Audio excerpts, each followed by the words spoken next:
Yeah, I'm Brian Scott. I'm based in Black Creek. I also have a Vancouver gallery. I've been here since 2004. I was inspired by Van Gogh, obviously the color. Van Gogh was the first artist to use pure colors straight out of the tube. And art is about emotion. That's my main thing. So if you can strike a chord with people's emotions, then they're going to respond to your work. The other thing I do is I always have a story. Like there's a story with each painting. Like for example, this one. Now, I say to people, which is the right way around? Is it that way or this way? See? So in one direction, it's traditional painting, right? So that's traditional painting. You see the vanishing point. You see the ships vanishing into the traditional old, which was invented in the Renaissance. So that's called Renaissance illusionism. Then when you turn the painting this way, it becomes modern art. Modern art, everything is coming forward in the picture plane. You paint right to the edge, and the forms are pushed forward in the picture plane.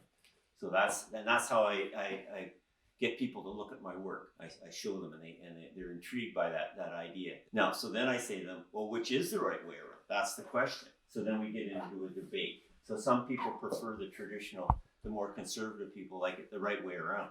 And then the more adventurous people prefer the abstraction. Well, I'm an Air Force brat. See, I think which is why I think I'm an artist. For example, my first year of school, I started school in Vancouver. My dad was transferred to France. We lived in England for 4 months, and then I finished up the year in France. And that was right after World War II, so the whole of Europe was completely flattened by bombing. And it was a really intriguing time to be in Europe.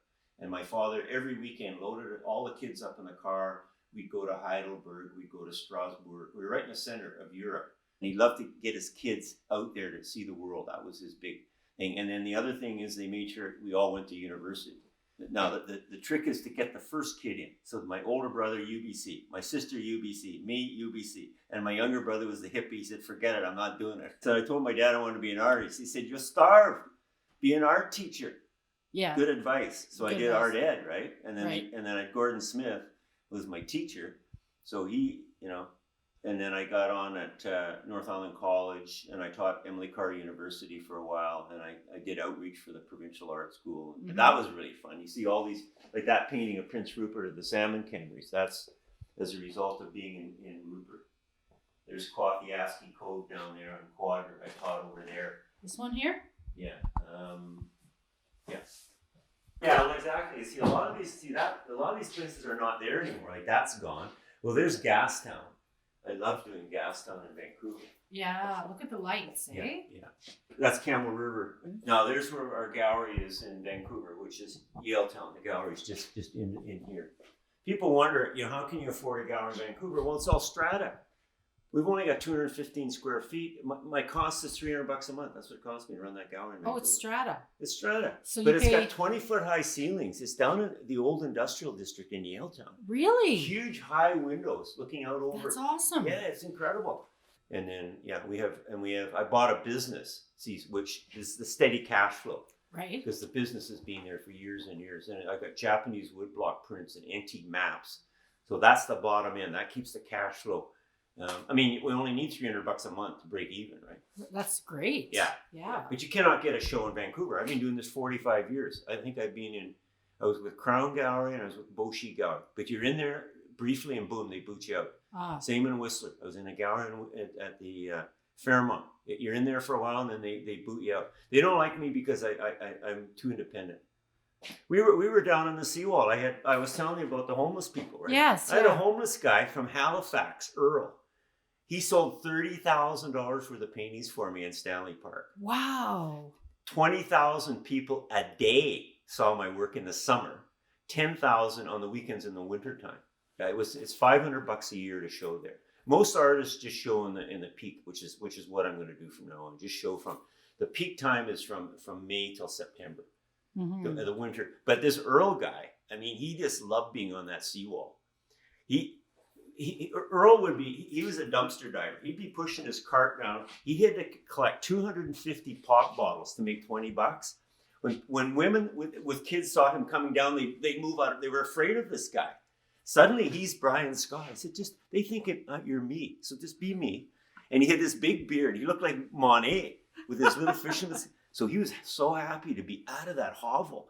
And there he is out in the fresh air, talking to people. Everybody's going, "Oh, you're Brian Scott. I love your work. I saw your work here, there." Well, he got 10% of the paintings. But see, I give them from all the prints, books, Christmas cards. They get all the money from that. They put the money in their pocket. And then some days, you only had the begging bowl. We had the begging bowl. The artist didn't look down on the begging bowl. I said, "Why not?" And I had a sign that said, "If you enjoy the art, donate." So they would pick up like $20-$30 a day and change. Well, you do the math. That's like 400 pop bottles you'd have to collect to get. So he was quite happy to be there, talking to people. I figured. See, my philosophy is, people have earned their hard-earned money. They deserve to have what they want on the wall, not what I'm going to paint and think they should have on the wall. Right. So I figure out what they want, what they're going to spend their money on, and then I paint that. So that's why I do paint people's houses. I paint their boats. I paint their dogs. I got a painting in there of the woman with her dogs. So commission work? Commission. I'll paint anything. Yeah. To make money. Because I get to paint. I give the vests out to all the musicians. Mm-hmm. Every musician I run into gets a freebie because they're on stage all the time. Like Sue Medley, like she's all over North America. She was thrilled to get one. I didn't know if she'd take one or not. She went over the top at the Child Development Telethon. I gave them all out of the Child Development. Everybody was wearing them. It was so much fun, and they're so happy. Make people happy. It's fun. See, Van Gogh used the pure colors. These are pure colors straight out of the tube. Mm-hmm. Unmixed. Very seldom. Yeah, exactly. So you get the maximum amount of emotional punch from the pure colors. Then the other thing is following the spectrum. See, so white is the lightest, obviously. White, it goes white, yellow, then orange, and then red, orange, and then there's that cool. Mm-hmm. It's a beautiful color. Isn't that cool. gorgeous? What is that? That's a tint of a cool red, of what is it? Phthalo red. Phthalo red, and then the next one is the purple. There's the purple. When you enclose a space, it pulls it forward in the picture plane. Oh, good. You see that? Yeah. So you pull it, see, boom, comes forward. Right. Boom, comes forward. Now, if it's blurred, takes your eye in. See? Yeah. Well, and if anybody wants art class, I got art classes starting up in January, and I'm teaching ballroom dancing. That's my other passion, is ballroom dancing. Oh, yeah, I was going to ask you what you did on your off time when you weren't painting. I go dancing every night. Okay, Monday night I go to the canoe, and all local live music. It's all live music. Every night of the week. And then Wednesday night, I go to the old Billy D or the High Tide. High Tide is fabulous. They got live music in there from Wednesday through right through the weekend. We had like 18 people in the dance floor. We broke the record the other night, and everybody was just going crazy. What you're doing is you're painting a picture. So you've got vertical. See, I do. So vertical is sunburst. This is sunburst. That's the vertical. I take the ladies' arm. I said that's sunburst. Right. And then you go like this, and then you go into the diagonal. See? Yeah. And then the horizontal is when you bring her back like this into the sweetheart, and then she kicks like that. And then you take them to the side and you do the flick, which is the tango. You go boom like that, and they go. And the other big thing in dance is fast and slow. So you go, and then. Yeah, exactly. And then there's positive space and negative space. So the negative space in dancing is when you stop. And people wonder, what's he doing? It's a hesitation. Yeah. And they go, and then you go. It's magic. It's all magic. Just like painting is magic. Dancing is magic. And what I do is, when I dance, people say, what are you doing? Well, I say, I'm doing a little bit of cha-cha. Like cha-cha is this. Mm-hmm. I'm doing cha-cha with the lady. I'm doing tango. That's tango. Mm-hmm. Okay. And then, of course, mostly what I'm doing is foxtrot, which is the square. And then the rock step. The rock step is boom, boom, like this. Well, the cha-cha is really nice. It's classic Spanish. You go like this, and then you go like that. See? That's beautiful. Isn't that nice? Yeah. And then you spin the lady around. See? Mm. And then you can do Texas. You can go into a Texas two-step, which is like this. If you dance, you will live 10 years longer. You will, yeah. I say all these young couples, but then I said, but the problem's going to be, is your pension going to last if you live another 10 years longer? And I go, oh my God, you're right. I haven't saved any money. I better start saving. See, this is the mother and child.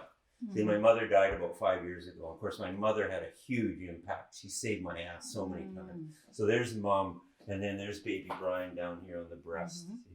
The commanding officer at the base was a big fan of mine, so he got me an 8-hour flight on their Cormorant helicopter. Sweet. Yeah, so we flew to the Okanagan, and they did an exercise up there, and I bought them lunch at Penticton Airport. And we flew back, and then they took me around the glacier 8 times. So this is the view from the back of the glacier. So there's the Crookshank. Well, you can see, yeah, exactly. See, so you got S curves. The classic S curve, you can see it in there. Yeah. So there's the Puntledge River. See, where's the Puntledge River? Yeah, it's in there. There's the base. There's the spit. See, I included all. I mean, I've been in the valley since 1961. See, so, and of course, I owned a house in Cumberland. I've lived in Union Bay. People say, you know, well, I've lived around a lot. You want to have all three, obviously. So you got diagonal, horizontal, and then vertical. And then same with so you got the circle, square, and the triangle. And the circle's is focal point. See, the eye will tend to move from one to the other. So see her eye goes boom, boom, boom, boom, boom. Right. And then you start to see the circles down here. Yeah. And then, of course, there's another one too. Now, again, with this one, like the whole name of the game is now which is the right way around. Is it that way? Yeah. Do you prefer that way, or is it that way? I like that one better. You like it that way? Yeah. I like that the abstract is a reflection. Yeah. Oh, you like it as a reflection, yeah. Well, that's Jeff Hartbauer. He took I forget the name of the woman's, and he took her paintings and he did them in 3D. So I hired him to do my stuff in 3D. He made the truck. It's plastic. And then I did the painting. And then you can see them. There's the sunflowers. Right? And then there's the purple house. Oh, come in here. Come in here. This is quite fun here. I was in my favorite museum on the planet is the Chagall Museum in Nice. And I'll tell you why. Because what they did there was they took Chagall's paintings, these big oil paintings, and then they interpreted them into glass. So you can see the same motif in glass. Then you can see the same motif in oil. There it is. There's in glass there. That's on glass. There it is in silk.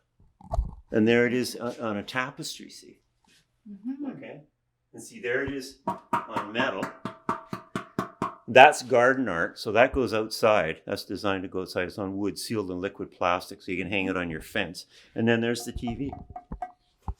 The kids get really distressed when they see the painted TV. How do you watch TV? I said, well, I listen to music. Difficulty. Well, this is interesting. That's the purple house. So the purple house is interesting. This is all styrofoam. Yeah. Okay, so the Queen of Cumberland was the Purple Lady, or Mrs. Mauve. Now, she was downtrodden. She had a miserable existence. Her husband was a logger, and he used to just thump her and abuse the kids. So she got fed up with that. So one day he comes home, and she paints the whole house this pinky purple color. This is it here in this painting? He painted it that pinky purple color. And this logger, he just went absolutely ballistic, and he said, I'm done with you, I'm gone. And he was never seen again, ever in Cumberland.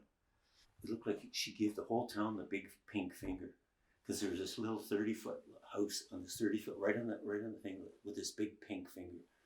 So that she became the hero of all these abused women in Cumberland, right? Oh, yeah, she became the Queen of Cumberland.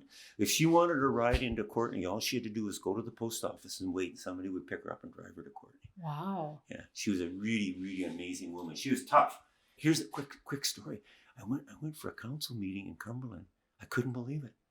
In 150 years, a woman was never, ever elected to the city council. The mayor's a woman, and all the councillors are all women now. She started it. Somebody had to kick ass in Cumberland, and she did it. That's why it sure changed there. She's the Queen of Cumberland. No, that's Jeff. That's Jeff did that, but they compliment your work. So oh yeah, well that's so you've got a close up of the painting, and it's basically of the same thing, isn't it? We'll go back in here. That's the guy. Who's the guy who did Titanic and Avatar and all those movies? Oh, James Cameron. Yeah, James Cameron owns the winery, and this is from his winery. So he owns a lot of my work. Have you met him, I guess? Yeah. No, I've never actually met him. He's in and out of there all the time. Okay. Well, that's Music the Fest, music fest. Yeah. What else? Let's take a look over here and see what you got over here. I'm just gonna get you stand there. I'm just gonna take a shot of the whole thing, so we Okay, can. how's that? Good. Having fun.